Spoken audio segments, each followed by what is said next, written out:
வணக்கம் நண்பர்களே. வெயில் காலம் ஆரம்பிச்சிட்டதால நம்ம தோட்டத்தில் இருக்கிற எல்லா செடிகளுக்கும் மூடாக்கு போட்டுட்டு இருக்கிறேன். முக்கால்வாசி போட்டாச்சுங்க. இன்னும் ஒரு கால்வாசி மட்டும்தான் இருக்குது. இப்போ இந்த செடிகளுக்கெல்லாம் மூடாக்கு போட்டுட்டலாம்னு சொல்லிட்டு பார்த்தேன். களை செடிகள் நிறைய இருக்குது. இந்த களை செடிகள் எல்லாம் அகற்றிட்டு அதுக்கப்புறமா மூடாக்கு போட்டு விட்டுருலாங்க. இந்த ரெட் கலர் டிசம்பர் பாருங்க எவ்வளோ பூக்கள் பூத்துருக்குதுன்னு. அடுத்தது பார்த்தீங்கன்னா லெமன் வைனுங்க. அதில் பூக்கள் வைக்க ஆரம்பிச்சிருச்சு. இந்த லெமன் வைன் பார்த்தீங்கன்னா பழத்துக்காக கூட இந்த செடி வாங்கலைங்க. அந்த பூக்கள் அவ்வளோ ஒரு அழகா இருக்குங்க. அதுக்காகவே இந்த செடி வாங்கி வச்சிருக்கிறேங்க. நம்ம ரோஜா செடிகள்லாம் பார்த்தீங்கன்னா வெயிலுக்கு முன்னாடியே வந்து செடிகளுக்கெல்லாம் உரம் கொடுத்தாச்சு, மூடாக்கும் போட்டு விட்டாச்சுங்க.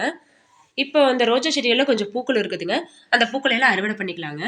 அதுவும் பாருங்க இந்த பிளாக் ரோஸ்ல எவ்வளோ அழகான பூக்கள்னு. செடி பார்த்தா சிறுசாக தான் இருக்குது. பூ எவ்வளோ பூ இருக்குன்னு பாருங்க. அடுத்தது பொன்னாங்கண்ணி கீரையெல்லாம் சூப்பராக வளருதுங்க. கொஞ்சம் காய்கறிகளும் இருக்குதுங்க. அதை அறுவடை பண்ணிக்கலாம். இந்த கராப்சிஸ் ஃப்ளவர் பாருங்க எவ்வளோ அழகாக பூத்துருக்குதுன்னு. செடி ஃபுல்லாக பூவாக தான் இருக்குது.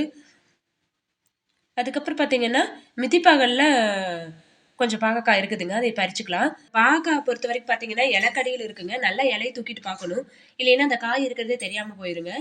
அதனால் நல்லா தேடி பார்த்து இருக்கிற பாகற்காய் எல்லாமே பறிச்சுக்கிட்டேங்க. இதில் ஒரு 4 காய் இருந்துச்சுங்க. அதை பறிச்சுக்கிட்டேங்க.